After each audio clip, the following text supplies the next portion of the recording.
Et salut tout le monde, c'est Louis Geoffrey. Aujourd'hui, je vous retrouve pour une vidéo où on va débrief un peu et parler de la soirée japonaise qui a eu lieu hier matin, hier midi, donc dans laquelle Nakatani a eu l'occasion de défendre son titre WBC des coqs contre David Collard. C'est une carte dont j'ai très peu parlé et en fait dont j'ai l'impression quasiment personne n'a parlé. En vrai, a raison, puisqu'elle arrive seulement 2 jours après l'énorme carte de Better Beyond Vol 2. Donc forcément, les gens sont encore très dans l'émotion de la carte après le combat. Et puis avant, évidemment, il n'y avait que Dieu pour cette carte, qui promettait d'être vraiment exceptionnelle, même s'il y a eu quelques combats qui sont tombés à l'eau et qui auraient été vraiment très cool. Je pense notamment à Parker contre Dubois.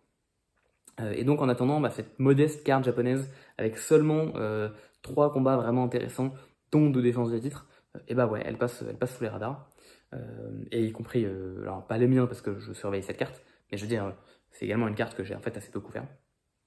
Donc je vais rapidement réintroduire les principaux combats ici et discuter un petit peu de ce qui s'est passé et de la suite pour tous les boxeurs qui ont pris place dans cette carte. Le premier combat, donc c'était une défense de titre WBA des poids coqs pour Seiya Tsutsumi contre Daigo Iga. Tsutsumi, c'est un type qui est un peu arrivé, j'ai l'impression, sur la scène internationale il y a plus d'un an maintenant, lorsque le 26 décembre 2023, il défendait son titre japonais des coqs en sous-carte de Inoue Tapares. Il avait fait un très bon combat contre le regretté Kazuki Hanaguchi, en l'envoyant notamment ce dernier 4 fois au tapis. Ce qui était assez impressionnant dans le combat, c'est qu'il perdait tous les rounds, mais 4 fois, il a réussi à envoyer Hanaguchi au tapis, dans 4 rounds différents. Comme c'était un 10 rounds, ça lui a automatiquement fait remporter le combat, malgré la vaillance de Hanaguchi en face. Et ce qui est terrible, c'est qu'Hanaguchi est décédé de ses blessures à peu près 1 mois plus tard. Donc Tsutsumi a été vu un peu comme le monstre de la catégorie des poids coqs, le type qui envoyait le très prometteur Hanaguchi au cimetière. Ça a été un peu un chemin de croix derrière pour Tsutsumi de se refaire, mais il a eu sa chance mondiale contre Takuma Inoue, le petit frère de Naoya. C'était en octobre dernier, et il a fait un combat où il était complètement possédé, et il a pris le titre à Takuma à ce moment-là. C'est un boxeur qui, lors de ce combat, est complètement rentré dans mon cœur, et j'attends depuis chacun de ses combats avec une grande impatience. Et donc là, il faisait sa première défense de titre contre Daigo Iga. Daigo Iga, lui, c'est un combattant qui était un ancien champion des poids mouches, WBC, si je dis pas de bêtises. C'était en 2017 qu'il était champion, puis il a fait quelques défenses de titre avant de perdre son titre sur la balance. Alors finalement, il a aussi perdu son combat contre Rosales, donc le titre n'a pas été vacant, mais il a bien perdu sur la balance son titre. C'est vraiment terrible pour un japonais de ne pas faire le poids. C'est une preuve d'un manque de sérieux, d'un manque de respect, d'un manque d'honneur. Donc ça a été assez dur pour lui de reconstruire sa carrière après ça. Le Covid est venu et ça n'a pas aidé. Mais il s'est quand même refait la cerise, notamment en poids coq, en marquant notamment une égalité contre à l'époque un jeune prospect qui s'appelait Seiya Tsutsumi. Il a réussi à rechoper une chance mondiale, c'était contre Yoshiki Takei en septembre dernier. Il a fait un très bon combat, mais c'est finalement un combat qu'il a perdu, malgré le fait qu'il ait mis Takei sur le sol. Alors bon, en fait, je crois que c'était plutôt un coup à l'épaule, mais bon, Takei s'est quand même fait compter. Le fait est qu'il a été suffisamment impressionnant parce qu'il a fait un combat extrêmement serré contre un champion, donc Takei qui est actuellement champion de WBO des coqs, le fait qu'en plus il soit japonais, ça lui a permis de revoir une chance mondiale en fait directement plus tard. Donc je suis pas forcément fan de donner une chance mondiale à un type qui vient de perdre un combat qui n'était pas un vol, mais bon soit. Et donc il a eu la possibilité d'affronter Tsutsumi pour la première défense de Tsutsumi. En plus voilà, c'était une revanche, les deux avaient fait une égalité comme j'ai dit en 2020, qui s'était soldé avec 2 juges qui ont donné le match nul et un juge qui a donné 96-94 Iga. Donc c'était un combat qui était assez serré. Et donc voilà, les deux ont fait la revanche. Et globalement, Iga a une posture qui est très attentiste. Il essaie surtout de travailler en contre sur Tsutsumi qui va envoyer beaucoup de volume et du coup d'envoyer des coups forts. Sinon il se protège beaucoup, garde très haute, pas forcément énormément de mouvements de jambes. Et vraiment voilà, son but c'est d'attendre que Tsutsumi se découvre en envoyant des coups pour essayer de contrer fortement, notamment avec son crochet gauche. Et donc la stratégie de Tsutsumi, elle, c'est justement plutôt de venir donner le combat. C'est un boxeur avec énormément de volume, qui n'a pas forcément la plus grande précision technique. Il se découvre pas mal en envoyant des coups, même si, attention, il les envoie au bon endroit. Il les envoie pas tout le temps avec énormément de puissance non plus, mais il va surtout venir asphyxier avec énormément de volume. C'est également un boxeur qui possède un cardio infini. Il n'a pas forcément la plus grande puissance de frappe. C'est vraiment plutôt un... Voilà, en fait, comme bien souvent, de toute façon, des boxeurs qui mettent énormément de volume sont rarement des boxeurs qui ont les plus grandes patates. Et c'est beaucoup plus des gens qui vont venir marquer des KO en asphyxiant et en brisant que sur un coup. mais c'est en fait assez le cas de Tsutsumi. Et donc il va mettre en place cette stratégie assez tôt. C'est aussi en général un type qui a du mal à rentrer dans ses combats, de ce que j'ai pu en voir, et qui brille plus souvent dans les derniers rounds que dans les premiers. Et c'est un peu comme ça que commence le combat. Iga prend le premier round parce que Tsutsumi a du mal à rentrer dedans. Tsutsumi prend les 2-3, et puis en fait au 4, Iga qui commence à se faire dépasser, met un choc de tête à Tsutsumi. Alors, ce qui fait directement péter l'arcade de Tsutsumi, donc c'est cet œil-là, si je dis pas de bêtises, donc c'est l'œil droit. C'est pas... bon, alors évidemment, le combat continue parce que la coupure est pas suffisamment grave pour que le combat s'arrête. Je suis très perplexe à ce moment-là, parce que quand même, la dernière fois que j'ai vu un boxeur que j'aime beaucoup se manger une coupure en début de combat, et que son coin décide de continuer parce que notre boxeur est un warrior, c'était Tsu contre Fundora, et je doute vraiment de la capacité à Tsutsumi de pouvoir continuer de combattre comme il le fait avec autant de volume et autant d'engagement, alors qu'il a son œil qui est pété et son arcade qui est en sang. Reste que bon, son coin décide de pas arrêter, le docteur non plus, et donc le combat continue. Évidemment, je pense pas qu'Iga ait provoqué ce choc de tête intentionnellement. Reste que il provoquait un peu la chance, il mettait beaucoup sa tête en avant et il forçait un peu les contacts de tête. Notamment, il avait tendance à se baisser pour esquiver des crochets avant de remonter. Donc, bon, disons qu'il avait une stratégie qui faisait que ça avait des chances d'arriver, et ça a fini par arriver. Suite à ça, Iga reprend le dessus, notamment dans les rounds 5-6. Alors le 6, notamment pardon, les rounds 4-5. Le 6, je le donne à Tsutsumi, mais clairement le combat est serré. Et Iga reprend derrière les rounds 7-8. Donc si on compte, hein, Iga il a les rounds 2-3, non pardon, il a les rounds 1, il a les rounds 4-5, il a les rounds 7-8. Ça commence à faire beaucoup de rounds pour Iga. Et encore le 6, je le donne à Tsutsumi, mais c'est un peu un round de border qu'on pourrait donner à Iga. Et donc assez nettement, Tsutsumi a besoin de se relancer. Au round 9, c'est ce qu'il va faire, puisqu'il va commencer à envoyer un rafale de coups sur Iga, et il va se mettre à utiliser beaucoup plus ses jambes pour essayer de tourner autour d'Iga et l'empêcher de placer ses contres.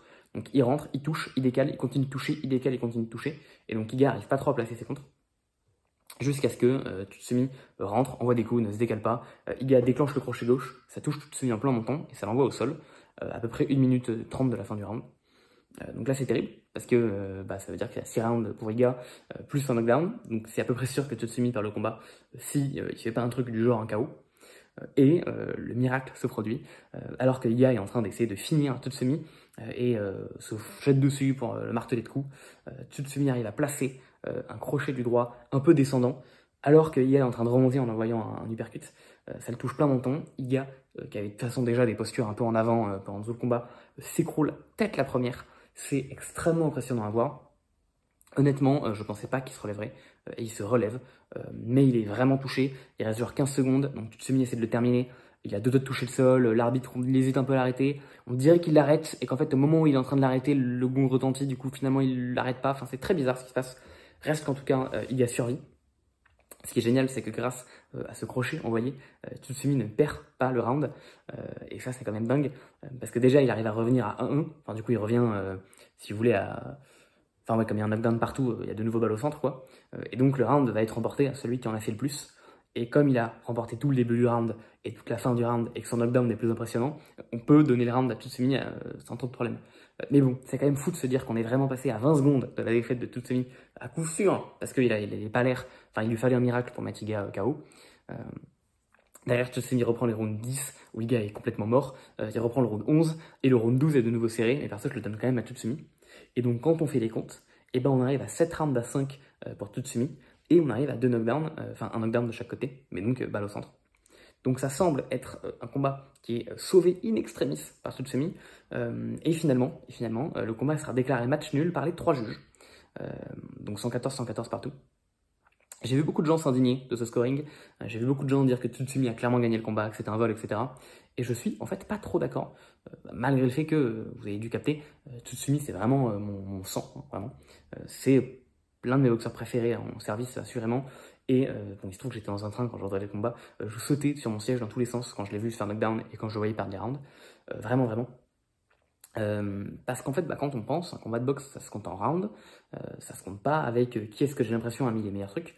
Et c'est pas parce que le knockdown de Tsutsumi est plus impressionnant et que Tsutsumi finit le combat plus fort en mettant vraiment Iga en difficulté qu'il gagne le combat en fait. Parce que si Iga prend les 8 premiers rounds et que Tsutsumi il prend les 4 derniers, et il y a 8 à 4. Bon, il se trouve que sur ma carte, j'ai quand même Tsutsumi vainqueur, Comme vous le voyez, je l'ai vainqueur avec 2 swing rounds que je donne à Tsutsumi. Finalement, il se trouve que le 6, en fait, en le revoyant, c'est peut-être pas tant un swing round que ça. J'ai vu beaucoup de gens le donner à Tsutsumi. Mais reste que l'égalité se défend totalement. Et je conçois même que voir Iga vainqueur, c'est pas ma carte. Mais c'est une carte que je reçois. Voir Iga vainqueur 115-113. Bon, en tout cas, les gens ont dit que c'était un vol pour Tsutsumi. Enfin, que Tsutsumi s'était fait voler. Le fait est qu'en tout cas, il conserve son titre. Moi, ça me va. Et je suis d'autant plus heureux qu'il conserve son titre parce que je trouve que Iga a quand même vraiment eu des stratégies. Alors, il y avait du respect entre les deux boxeurs, hein, que ce soit au début, à la fin du combat. Mais je suis vraiment pas convaincu par le fair play des stratégies de Iga, qui a beaucoup utilisé sa tête tout au long du combat, qui a énormément fait de travail de lutte un peu sale, en clinchant, en poussant, en mettant sa tête et son épaule en avant. Et en fait, je trouve que globalement, il a énormément scellé le combat. L'arbitre s'est jamais plaint. Il lui a jamais mis d'avertissement, etc. Je pense qu'il aurait vraiment dû se manger un avertissement. Parce que vraiment, dès que Tsutsumi venait, il l'accrochait, il le poussait. Enfin, c'était un peu limite à un moment. Et je suis vraiment content que Iga... Alors, Iga est un boxeur que j'apprécie. Hein. C'est un type qui montre une deuxième moitié de carrière qui est vraiment honorable. Là où on le pensait mort et enterré depuis longtemps. Maintenant, et notamment contre Takei, il fait vraiment un super combat. Mais c'est vrai que j'aurais quand même été vraiment triste qu'il détrône Tsutsumi avec une performance aussi sale. Donc je suis content que Tsutsumi garde son titre. Bon, pour la suite, pour Tsutsumi, je sais plus exactement qui, mais je crois qu'un challenger obligatoire a été déjà décerné. Donc je pense qu'il va redéfendre son titre contre ce challenger, pardon, d'ici quelques temps. Ça a quand même pu un peu donner... Enfin, en tout cas, je suis content que le règne de Tsutsumi ne se termine pas si vite.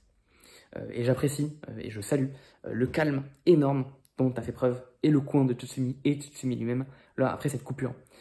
Je connais pas le nom du coach de Tsutsumi, mais ça fait plusieurs fois que je le vois. Et vraiment, la fin du 4e, Tsutsumi revient à l'arcade en 100, il s'assoit, le coach il est là, il sourit, il le rassure, il lui donne des conseils, il lui dit vas-y fais ça, travaille comme ça, fais ça, allez tu vas voir ça va bien se passer. Mais vraiment, humainement, ce type a l'air d'être une crème et surtout, je pense que c'est fantastique de ne pas avoir affolé Tsutsumi à ce moment-là. Alors déjà, c'est fantastique en tant que coach de ne pas s'affoler lorsque ton boxeur rentre fin du 4 avec l'arcane coupé, alors qu'il était en train de reprendre le momentum et que ça vient de lui détruire tout le momentum qu'il avait, et qui plus est quand on est en début de combat. Donc non seulement c'est génial de ne pas s'affoler, et réussir à faire en sorte que ton boxeur ne s'affole pas et se calme grâce à toi, mais c'est super. Et tout le combat, il a été là à calmer Tsutsumi, à lui donner des conseils, à avoir la patate, et c'est une attitude géniale qui mérite d'être saluée. Et Tsutsumi lui-même mérite aussi d'être salué. Il a été souriant tout le combat. Quand il se prend son knockdown, il est souriant. À la fin du combat, pas un mot rude envers Iga, qui pourtant a vraiment, j'insiste, sali le combat et aurait mérité, ou en tout cas aurait pu mériter, des remarques un peu désobligeantes de la part de Tsutsumi. Il n'y en a eu aucune.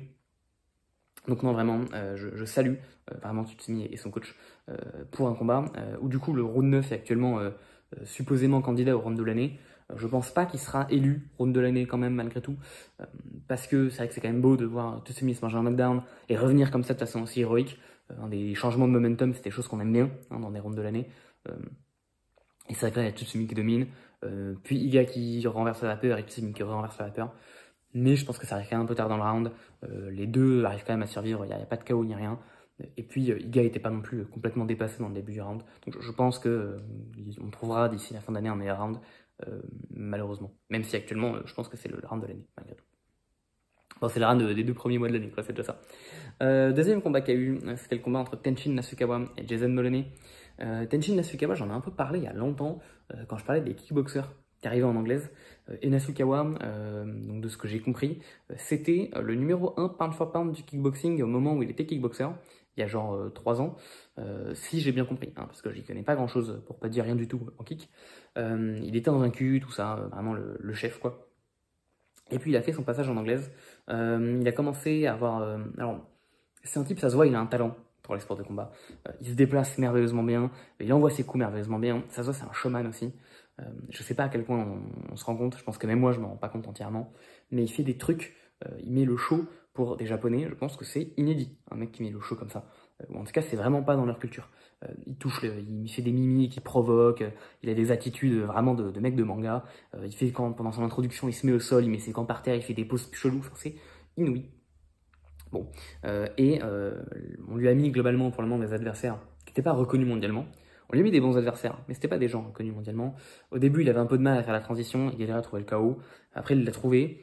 Dans son dernier adversaire, c'était un Philippin qui était un peu tricky, un peu unidimensionnel, mais un peu tricky. Il avait réussi quand même à le gérer. Bon, et là, on lui a mis Jason Moloney en face, qui est un Australien, qui est un ancien champion du monde. Bon, il s'était fait détruire par Inoue, quelque part, c'est triste. Et sinon, il a perdu contre Rodriguez, un combat extrêmement serré, donc Emmanuel Rodriguez, qui a aussi été champion, même double champion, et qui s'est aussi fait détruire par Inoue. Et la troisième défaite qu'il avait, c'était contre Takei. C'était assez serré, et notamment, il avait vraiment renversé la vapeur en fin de combat. Donc en fait, en gros, Moloney avait été challenger il y a longtemps à un titre contre Rodriguez, combat qu'il a perdu par décision très très serrée. Derrière, il a perdu contre Inoue.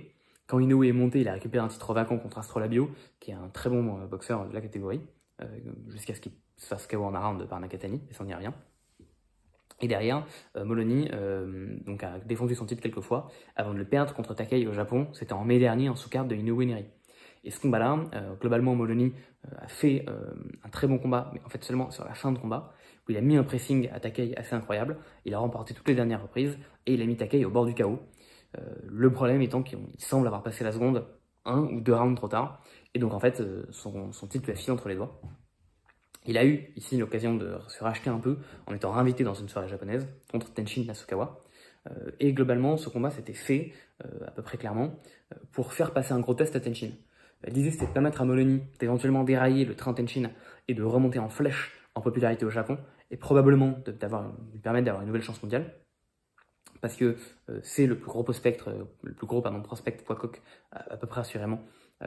Et donc voilà, Moloney qui puisse montrer que c'est vraiment un combattant qui est encore là, qui est encore présent dans la KT, c'est un truc qui était important. Et réciproquement, c'était un challenge qui n'était pas évident à passer pour Nasukawa, parce que Moloney c'est quand même un vétéran, maintenant on peut le dire, un type qui a affronté les meilleurs, un type qui s'est fait battre que par les tout meilleurs. Globalement, les gens qui l'ont battu étaient les champions. Et souvent c'était serré, sauf contre Naoya. Et donc pour Tenshin, battre un mec comme ça, c'est vraiment montrer qu'il appartient à la cour des grands. Donc c'était finalement une opposition qui était intéressante pour les deux. Et d'ailleurs, on voit encore une fois la différence de traitement entre les boxeurs américains et japonais.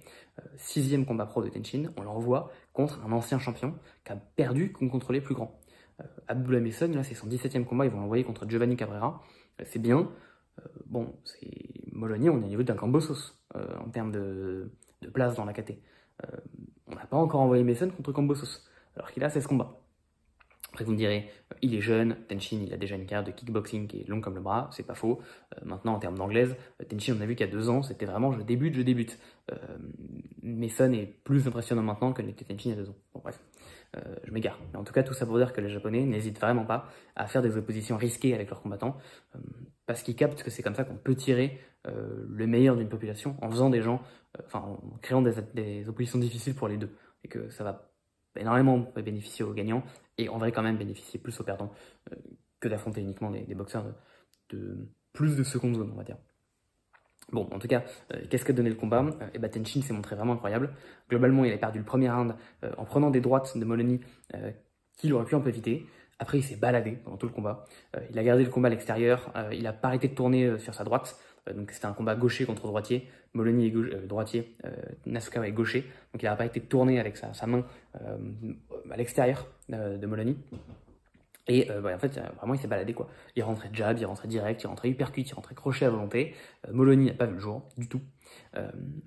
Et on a clairement vu à la fois une vitesse et une explosivité au niveau de ses bras qui est vraiment exceptionnelle. On a vu des capacités de déplacement qui sont exceptionnelles aussi. Vraiment, il flottait sur ce ring, c'était très très beau à voir. Et la question un peu qu'on se posait, c'est ok, super, Nasukawa se déplace très bien, et il frappe fort et vite. Comment il fait à l'intérieur? Comment il fait dans le clinch? Comment il fait dans la poche? Et ça, en fait, on a pu le voir au 6e. Oui, alors qu'il est clairement en train de dominer tout le combat assez nettement, il se mange une droite de Moloney qui connecte enfin, plein menton. Il passe à 2 doigts de se faire knockdown, vraiment ses genoux, il fait l'ascenseur, et en plus il est en train de reculer, du coup il tombe en arrière, il fait les moulins avec ses bras pour réussir à rester debout, et il arrive à avoir vraiment ses fesses qui touchent ses talons, et puis hop, il remonte. Donc il n'y a pas de knockdown. Moloney se jette dessus et commence à essayer de le rayer de coups. Et Tenshin fait le choix, courageux, de rester dans la poche avec Moloney. Il fait pas le choix d'utiliser ses jambes, d'utiliser son jab, de continuer de tourner et puis d'empêcher Moloney de travailler. Il fait le choix de rester. Il en prend énormément des coups et pourtant il reste debout, ce qui montre, malgré le fait que la droite lui fait faire l'ascenseur, un certain montant de la part de Tenshin. Au début je me suis dit que peut-être qu'il avait été déséquilibré, qu'il s'était mangé une sorte de balayette par Molony en voulant tourner, mais non, j'ai regardé le ralenti, c'est pas ça. Vraiment, c'est le coup qui lui fait faire l'ascenseur. Et donc, malgré tout, il décide de rester face à Molony, donc il se prend beaucoup de coups, il en rend quelques-uns, mais clairement, il n'est pas à son aise, mais en vrai, il arrive quand même à tenir un peu sa position. Donc, ce qui est sûr, c'est que Molony est plus fort que lui hein, dans la poche, hein. Le ring aurait fait, je sais pas, 1 m², c'est Molony qui aurait remporté le combat. Reste que Tenshin ici a montré de la vaillance et a montré le fait que, quelque part, il est peut-être complètement timbré, hein, mais il s'est dit, en tout cas c'est comme ça que je l'interprète, tiens, j'ai la possibilité de travailler dans la difficulté, un art dans lequel je suis moins fort que le mec en face de moi, bah, je vais venir le travailler. Et donc je sais pas si c'est une sorte de fierté un peu débile ou vraiment, enfin bon, en tout cas il s'est dit une sorte de folie, mais il s'est dit je vais rester dedans. Et puis bah voilà, je vais apprendre un peu à bosser à l'intérieur, donc contre un mec qui est meilleur, contre un mec qui va mettre des points quoi. Alors que je suis blessé et dans un combat important, mais tant pis, je reste dedans, je travaille. Donc bon bah globalement il était moins bon, reste qu'il n'est pas tombé, il a réussi à survivre, il survit le round et puis derrière il revient à sa stratégie qui consiste à tourner, se déplacer, etc. À quelques autres reprises, il me semble une reprise, il va se remettre un peu dans la poche avec Molony. Molony va de nouveau être meilleur, il va de nouveau en prendre pas mal, il va de nouveau en donner quelques-unes, puis il va repartir. Et finalement, bah, il remporte ce combat à la décision. Les juges lui donnent entre 2 et 3 rounds, du coup, à Molony, pardon. Donc il lui donne entre 7 et 8 rounds à Nasukawa. Perso, j'en donne 2 à Molony, donc les scorings me semblent tout à fait adéquats. Et c'est quand même un truc de dingue de se dire que Nasukawa a passé Molony avec une telle aisance et une telle facilité. Parce que vraiment, Nasukawa a dominé le combat de A à Z, modulo la droite qui se mange au 6 et qui le fait vaciller. À part ça, pendant tout le combat, c'est Nasukawa qui décide ce qui se passe. C'est Nasukawa qui décide quand ils sont à l'intérieur, quand ils sont à l'extérieur, quand ils frappent, quand ils se touchent pas, quand ils se déplacent, il décide de tout. Et Molony, c'est un type qui sait boxer, hein. C'est un type qui, comme j'ai dit, il a été champion, il a affronté tous les meilleurs, c'est un vétéran de la KT. Le faire danser comme ça, c'est vraiment très impressionnant. Donc bon, voilà. Alors, il me semble que le Molony n'était pas si bien classé que ça sur BoxRec. Donc je sais pas si Nasukawa a fait un bond si impressionnant que ça dans les classements de BoxRec. En tout cas, ce qui est sûr, c'est que dans toutes les fédés, il est très bien classé. Ça ne m'étonnerait pas qu'il rentre dans le classement de The Ring très bientôt. Et c'est assurément un type qui a l'air d'avoir le niveau pour détrôner des champions du monde. Parce que si vous voulez, des combats de poids coq, on en a vu 3 ce soir, enfin hier matin. Et j'aime beaucoup Tsutsumi. Mais quand on a vu comment Nasukawa a fait danser Molony, Molony qui est un bon combattant, est-ce que vraiment Nasukawa a pas de quoi battre Tsutsumi? Bah franchement, je suis pas si convaincu de ça, de la victoire de Tsutsumi. Et ça ne m'étonnerait pas que Nasukawa arrive encore une fois avec ses jambes à contrer, tourner, mettre un coup, recontrer, retourner, accrocher vite fait, sortir, remettre un coup. Et finalement, je suis pas sûr que Tsutsumi arrive vraiment à bloquer et asphyxier Nasukawa tant que ça. Donc bon, bah, faudra voir. Mais c'est sûr que ce qu'il a fait contre Molony, c'était vraiment très très impressionnant. Donc je pense qu'il y aura une chance mondiale bientôt. Ce que tout le monde aurait voulu, c'est qu'il affronte Yoshiki Takei, qui est le champion WBO et qui est également un ancien champion kickboxer, qui je crois lui avait atteint la 8e place, pas un truc comme ça. Donc on aimerait bien avoir un affrontement entre les deux en anglaise pour un titre, ce serait génial. Il me semble que on a entendu que Takei voulait pas l'affronter, donc je sais pas trop contre qui on aura le combat. En fait, on va voir, mais actuellement les 4 champions des poids coqs sont japonais. Il me semble que 2 d'entre eux veulent unifier, on y reviendra juste après. Takei a dit qu'il voulait pas affronter monsieur Nasukawa. Donc je pense qu'on va peut-être se diriger vers un Tsutsumi Nasukawa. Il me semble que Tsutsumi a déjà un challenger obligatoire. Donc je sais pas trop vers quoi on va se tourner. Mais peut-être qu'on aura vraiment Tsutsumi Nasukawa. Sinon, on va y revenir après, mais les 2 autres champions, c'est Nishida et Nakatani. Ils veulent unifier. Et Nakatani a dit que si je gagne, je change de KT. Donc peut-être qu'ils refileront un des titres vacants à Nasukawa dans quelques temps. Bon, affaire à suivre, mais en tout cas, performance très impressionnante de la part de Tenshin. Et enfin, donc le dernier combat, c'était Nakatani contre David Cuellar. Cuellar, hein, c'était un boxeur, je connaissais pas tant que ça avant ce combat. Je pense que c'est senti dans la rapide présentation que j'ai fait du combat il y a un petit mois.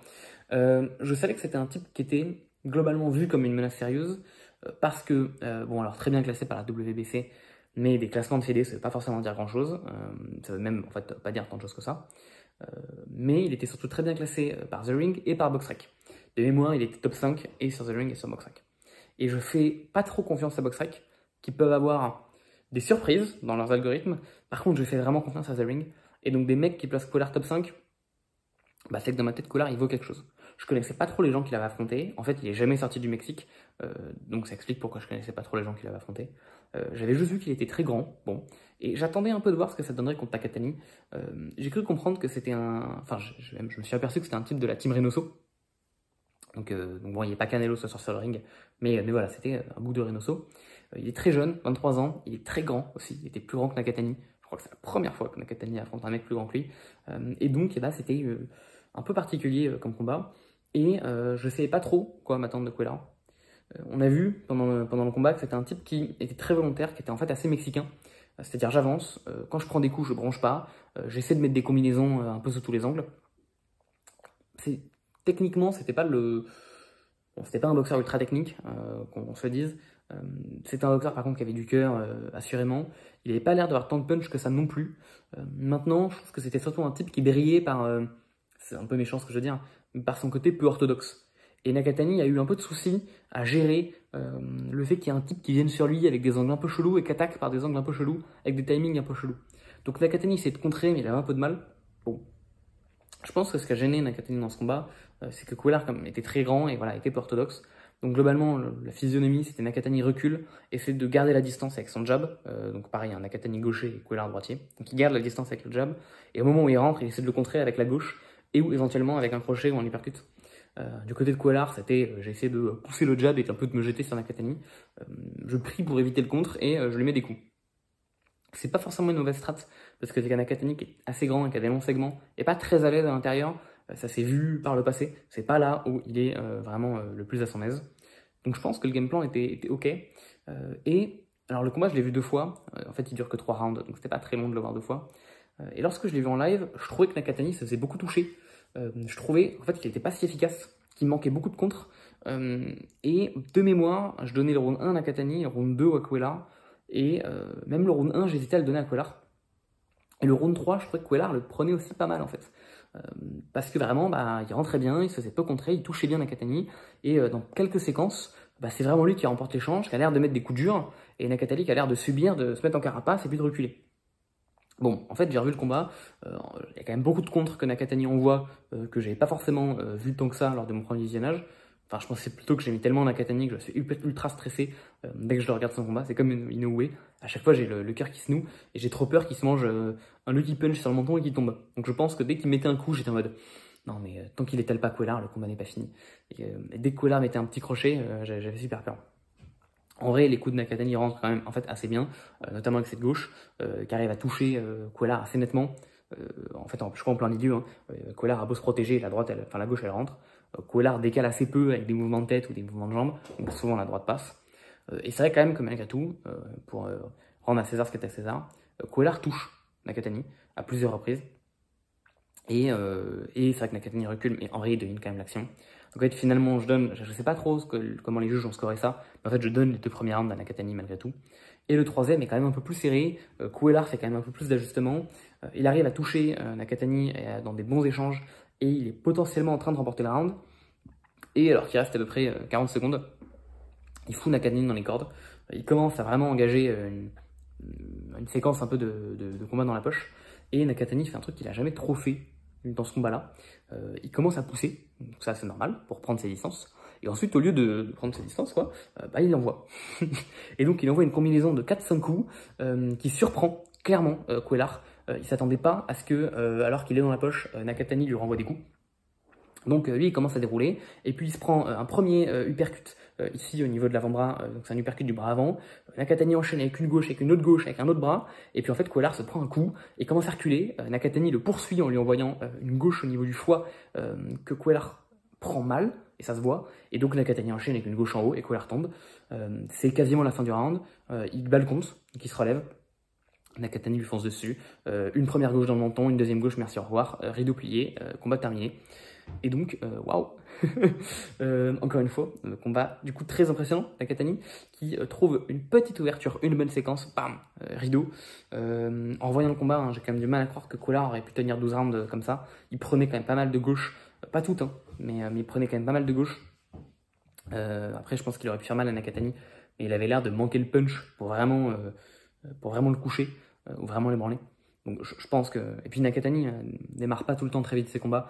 Donc bon, de toute façon, il aurait fini par trouver la faille ajustée et pas m'envoyer la gauche et ça l'aurait couché. Donc encore une fois, vraiment combat très impressionnant de Nakatani, qui marque quand même, il faut le dire, 4 combats en poids coq en un an, hein, parce que c'était vraiment 24 février, c'est son premier combat et son dernier combat. Donc en un an, le gars fait 4 combats poids coq. Il arrive directement champion en titre, qui avait battu Donner, bon c'était pas Prime Donner, mais qui était quand même, je crois, vu comme un top 3 de la KT à l'époque. Santiago, il le bat en 6, KO en 6 rounds. Derrière, il prend Astrolabio, très solide contender, jamais mis KO, il le bat en un round. Derrière, il prend Salapat, qui est le moins bon adversaire qu'il ait eu, mais qui a un record flashy, avec 76-1, et il le bat en 6. Et derrière, il prend Cuellar, un petit jeune, un prospect, qui est en train de tout arracher, il le bat en 3. Donc il totalise moins de 14 rounds, moins de 15 rounds, pardon, j'arrive même pas à compter, non, moins de 16 rounds, j'arrive vraiment pas à compter. Il totalise un total de moins de 16 rounds en 4 combats, dans une catégorie où il n'avait jamais combattu auparavant. 4 combats, 4 KO, ce qu'il est en train de réaliser dans cette KT, c'est quelque chose, Nakatani. Alors je pense que ça va pas durer trop longtemps, parce que là il a l'air de vouloir prendre Nishida pour unifier, et puis ensuite partir plus loin, continuer son ascension dans la catégorie de poids, mais il serait resté comme ça, quoi, 3 ans de plus. Il aurait fait 11 défenses de titre, 11 KO. Je n'ai toujours pas dépassé les 6 rounds. Non, vraiment, Nakatani.coq, ça a l'air d'être un type qui ne rigole pas. Je pense pas qu'on le considérera dans la meilleure coque de l'histoire, parce que c'est une catégorie qui est très dense, et qu'il n'a pas l'air de vouloir y rester si longtemps que ça. Mais je pense que s'il avait un peu jeté son évolu sur la KT, et qu'il est capable de tenir le poids longtemps, il aurait vraiment fait du grabuge. Alors maintenant, la suite pour Nakatani, c'est quoi? Globalement, les gens appellent au combat contre Inoue. Les gens veulent que les 2 stars du pound for pound japonais se rencontrent. Ils sont seulement une KT d'écart. Et Naoya a toutes les ceintures de la KT du dessus. Ça fait un certain temps que les gens en parlent. Ça fait un certain temps que les gens disent que ce serait le plus gros combat de l'histoire du Japon. Et c'est sûrement vrai. Donc voilà, quelque part, qu'est-ce qu'on attend? Qu'est-ce qu'on attend? Naoya attend un peu plus de star power de Nakatani. Et il avait dit à Nakatani, si tu bats mon frère, viens castagne. Nakatani fait ok, ça marche, les 2 combattent à 1 jour d'écart. Nakatani gagne son combat et Takuma perd son combat contre Tsutsumi. Donc ça tombe à l'eau. On pourrait faire un Nakatani Tsutsumi, mais ça n'arrive pas vraiment à emballer les foules. Ce qui semble faire ce vers quoi on semble se diriger, c'est donc Nakatani qui va unifier contre Nishida, qui est champion IBF, qui est un boxeur qui a, si je me trompe pas, 10 victoires et 2 KO en 10 combats. C'est un boxeur que je connais honnêtement pas trop, parce qu'il est passé sous mon radar jusqu'à ce qu'il devienne champion. J'ai même pas vu son combat de championnat, parce que j'étais au Japon à ce moment-là, j'étais à 2 villes d'Osaka, et j'ai oublié qu'il combattait ce soir-là, donc j'y suis pas allé. C'était, en fait même je pense que le combat est passé sous les radars, hein, c'était la veille du combat de Canelo Munguia, et l'avant-veille du combat Inoue Neri. Donc je pense que personne n'a entendu parler de ce combat. Derrière, il a défendu son titre contre un peu un inconnu qu'il a mis KO. Bon, c'est son 2e KO en carrière, félicitations. Mais donc Nishida semble un peu être, de tous les combattants, de tous les champions de la catégorie actuellement, pour moi c'est le type sur lequel j'ai moins d'infos, et donc un peu par extension le type sur lequel j'attends le moins de choses. Reste que, malgré tout, il est classé 2e par The Ring, il est classé 2e par BoxRec, et il a battu Rodriguez de manière, de ce que j'ai compris, assez convaincante. Emmanuel Rodriguez, hein, toujours le même mec contre qui Moloney avait perdu. Donc bon, il semblerait, enfin Nishida est monté sur ring à la fin du combat, Nakatani il a dit qu'il voulait unifier, ils se sont tapés dans les gants avec Nishida, ils ont dit oh là là, on fait la promesse et on unifie la prochaine fois, Nishida ouais ça marche mon pote. Donc je pense qu'on aura une unification entre les deux. Là comme ça, alors du coup je suppose que pour mettre aussi peu de KO, Nishida doit être ultra technique, ou en tout cas doit être un boxeur très propre et très appliqué. Là comme ça j'avoue j'ai du mal à voir un autre scénario que Nakatani qui mange un Nishida qui n'a pas assez de puissance pour vraiment l'endiguer, qui prend la ceinture The Ring, la ceinture IBF, la ceinture WBC, et qui monte de KT. Mais peut-être qu'on aura des surprises, c'est la boxe, tout peut arriver. En tout cas, il semble qu'on se dirige vers ça, probablement fin de printemps, début d'été. Et après, Nakatani a dit, moi j'aimerais bien monter en Supercoque. Il n'a pas l'air d'être chaud pour prendre directement Inoue en Supercoque. Il a dit, j'aimerais bien m'installer un peu, 1 ou 2 combats pour habituer mon corps. Donc je sais pas trop contre qui il se battrait, s'il gagne contre Nishida. Mais il fera sûrement 1 ou 2 combats dans la KT. Et puis Castagne contre Inoue. Mais en même temps, le combat, il y a un peu l'horloge qui tourne, parce que Inoue va pas tarder à monter en plume. Ça parle beaucoup de Nick Ball. Je sais pas trop à quel point ça en parle, parce que le public en parle et s'est emballé. Aussi ça en parle, parce que Inoue en a parlé. Mais visiblement, s'il monte, c'est pour taper Nick Ball, le champion de WBA. Donc ça marcherait si Nick Ball garde son titre, puisqu'il va affronter Kichi Doheny, une ancienne victime de Inoue il y a pas si longtemps. Il va défendre son titre WBA des plumes contre Doheny. Donc s'il gagne contre Doheny, il serait toujours champion. Il faudrait aussi que Inoue gagne contre Picasso, le Mexicain qui devait affronter en mai. Il faudrait qu'il gagne contre Ahmad Aliev, l'Ouzbek qui devrait affronter en septembre. Et si Inoue gagne ses 2 combats, si Nakatani gagne contre Nishida et gagne son combat d'acclimatation, alors peut-être qu'on aurait fait un combat en super coq avant la montée d'Inoue en plume. Bon. Il semblerait qu'on se dirige vers ça. En vrai, j'en sais vraiment trop rien. Parce que, en fait, j'aime pas quand les boxeurs ils font comme ça des plans sur la comète. En mode, ouais, dans 3 combats, toi tu fais ça, moi je fais ça, après on s'affronte. Parce que, j'ai l'impression qu'ils font des plans, mais il y a tellement un grain de sable qui va faire tout dérailler. Bon, moi ça me fait peur, pour être honnête. J'ai vraiment peur que soit Nakatani il perde, que soit Inoue il perde, exactement comme Takuma a perdu contre Tsutsumi, et que le combat tombe à l'eau. Vraiment, je comprends pas cette volonté de faire hype les choses. Allez, on s'en fout, affrontez-vous, et puis tout le monde sera content. Mais bon, écoutez, c'est la boxe. En tout cas, il semblerait qu'on se dirige vers ça pour la suite de Nakatani. Bon, j'ai déjà fait très long, je voulais pas faire aussi long sur cette soirée. Donc je vais vous souhaiter une excellente après-midi et une très bonne journée. Et je vais vous souhaiter je vais vous dire à la prochaine. Vraiment, je voulais pas faire aussi long comme vidéo, je suis désolé. Bref, voilà, la prochaine soirée Jap, c'est mi-mars. Ce sera Telaji qui qui unifie contre Akui. J'aurai le temps d'en reparler. Sur ce, je vous souhaite une excellente après-midi, une très bonne journée, et puis je vous dis à bientôt. Allez, bye!